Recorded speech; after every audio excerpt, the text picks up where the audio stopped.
With the latest increase in the nation's inflation rate, the expectation is that the Monetary Policy Committee of the Central Bank of Nigeria would most likely announce a tightening in the monetary policy rate at its next meeting. The MPR currently stands at 14%, according to latest figure by the National Bureau of Statistics. Nigeria's inflation rate hits all-time high of 19.64% last month, and that's July, on a year-on-year basis. The headline inflation rate rose to 19.64% from 18.6% the previous month. Now we'll talk more we'll make more sense of this. We have joining us via Zoom an economist and former chairman, Securities and Exchange Commission, Dr. Suleiman Ndanusa. Thank you so much for joining us on Daybreak.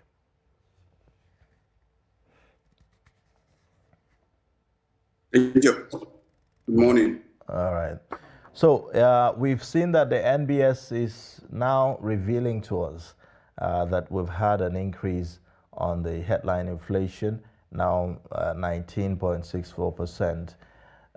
Did you see this coming?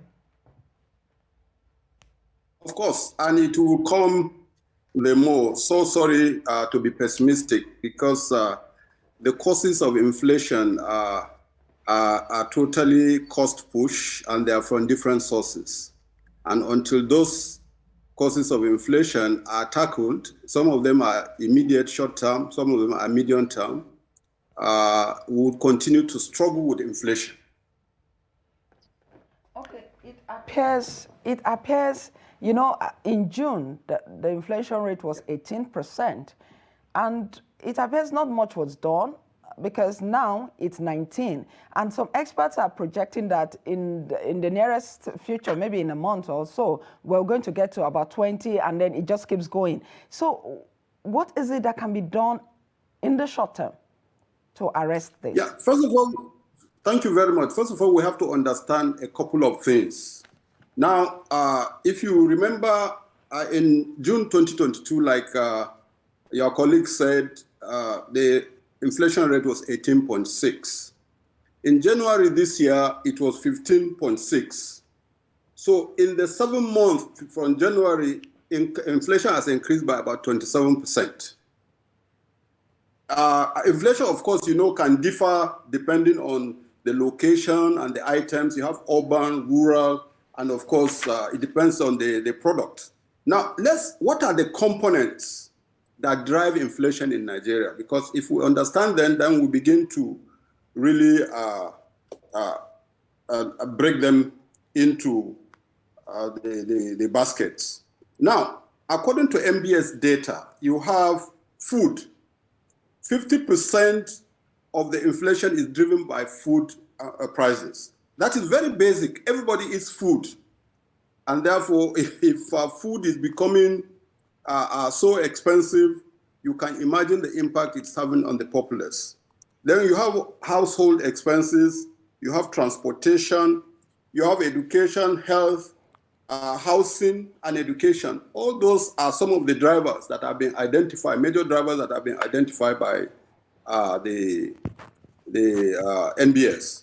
Now, what central bank has been doing is to use interest rates to tackle inflation. And this may not, because usually using interest rates to tackle inflation is more suitable where inflation is driven just by consumption. And you know, Nigerian inflation is largely cost push. There are a number of things that are pushing the costs, and of course, pushing interest overboard. And you know, it's only countries with full employment, with GDP growing, that you expect to have consumption. Therefore, since we don't have that, we have unemployment. Over 22 million people are unemployed. The GDP growth is not anything to write home about. Then, of course, the Nigerian inflation can be said to be as a result of insufficient productivity. How do we make our economy more productive so that the supply side of the equation can improve. Those are the problems that we're having there. And now if you look at, therefore, what are those details, things that we need to do in order to tackle inflation? One, although we should understand that inflation can be caused by too much money in circulation, rising cost of inputs, too much demand relative, and so on. But we know how the current inflation in Nigeria, like I said, is being caused. Cost of inputs, the population growth, unemployment, the long-term inflation that we've been having, which I'm sorry may continue because we still have unemployment. We should have production issues. We also have insecurity in the system. Electricity is a problem. Government subsidy is a problem. Too much money in circulation is also a problem because it's like ways and means has been growing beyond the control of even the central bank itself. And with such things happening, it's not just MPR that can solve the equation. Because if you look at how MPR has been growing itself, you find that it has really not worked even for government itself. Okay, so MPR in July, which is 14%, in June is 13%, in May it was 11.5%. So MPR tightening in the last 7 months has grown by about 27%.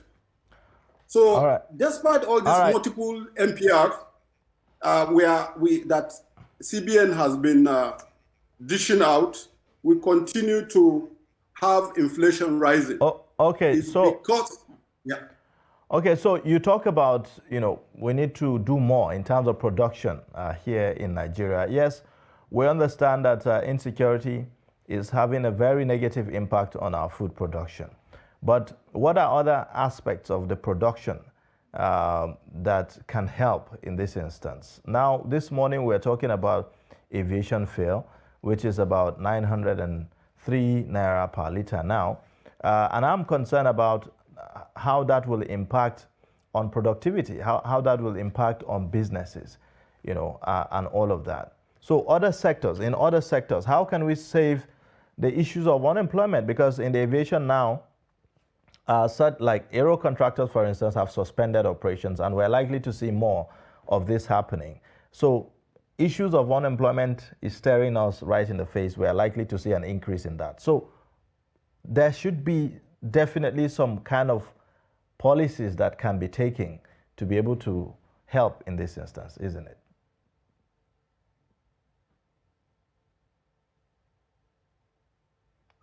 Hello? Okay. Yeah.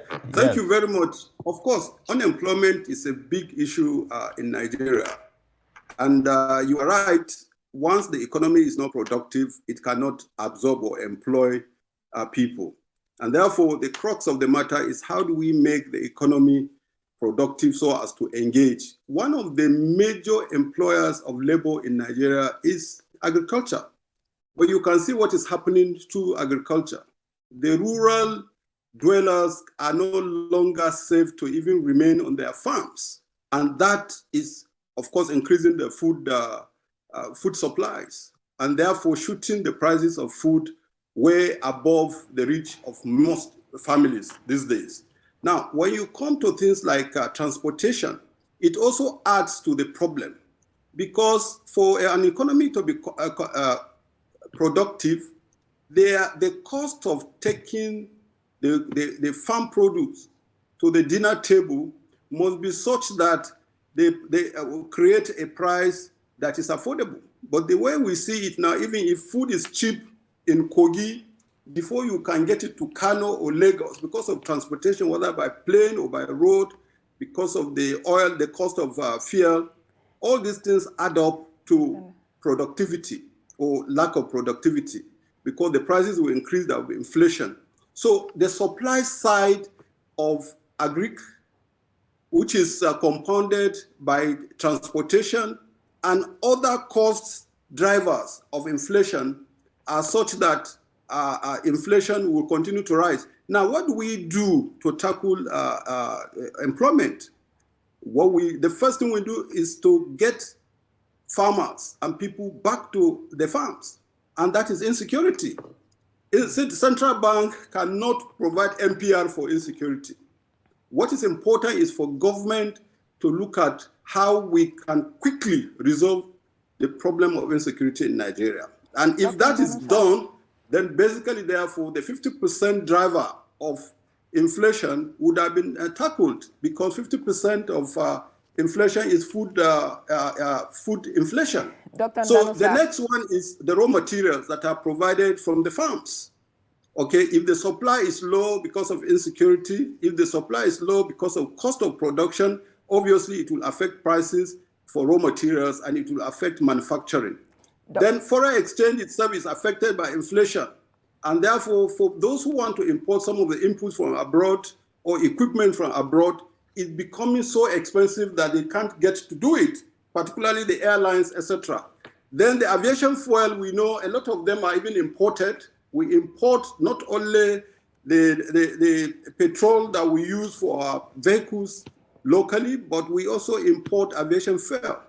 And with the cost of foreign exchange, it is becoming more and more difficult for even the airlines.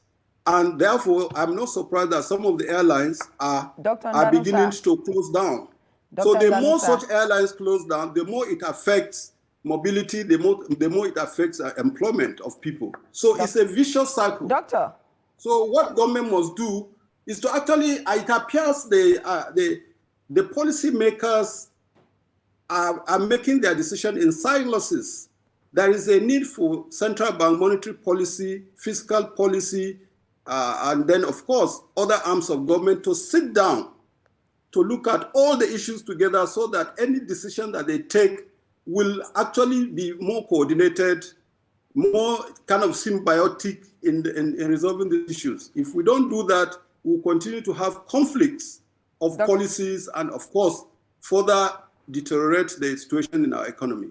All right, Dr. Ndanusa, you have talked about lots of things that can be done, but some of them look like things that cannot be done in the immediate. Some of them look like things that will take some time, the insecurity situation. Of course, if they're going to tackle it, which they are in the process of doing, it's going to take some time. Now, what will you advise the economic team or the managers of the economy to do immediately? Like if they were to meet today, what are the things they should be looking at? And what are the immediate solutions they can come up with while also coming up with things in the long term? But the immediate thing to arrest the inflation while looking at sustaining whatever they have arrested at this point.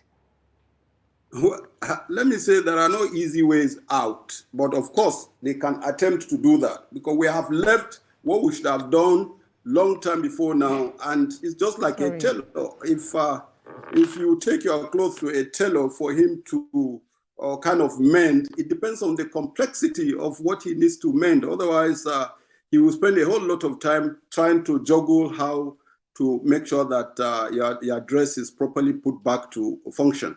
So what I see the economic team doing, number one, is what are those leakages that we have?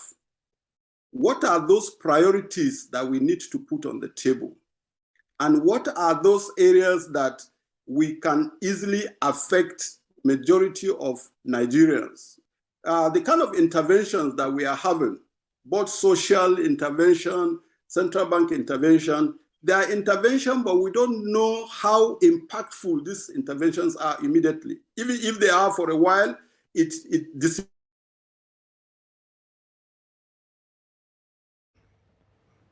is.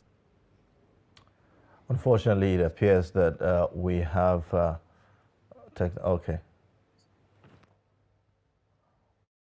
So you can just round up your thoughts. To make it easy. Government intervenes in a coordinated fashion to make it easier for the large population to begin to have some ease. Number two, security. You can't. I just don't see how we're going to get out of this thing so easily if we don't tackle this security situation frontally. Because if you look at the majority of Nigerians, they depend on their lands, they depend on their farms and agric. And agric is the source of a driver of inflation in Nigeria. Once we can tackle production in the agric sector, we will tackle 50% of the driver of inflation in Nigeria. So security is a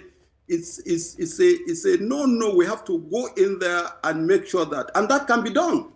Why should it take a long time for security to be threatened if we know that is one of the major panacea for our economic survival? All right. Why can't we get ourselves back security-wise? All right. All right. Thank you so much for joining us on Daybreak and sharing your perspectives with us. We appreciate you joining. Thank you.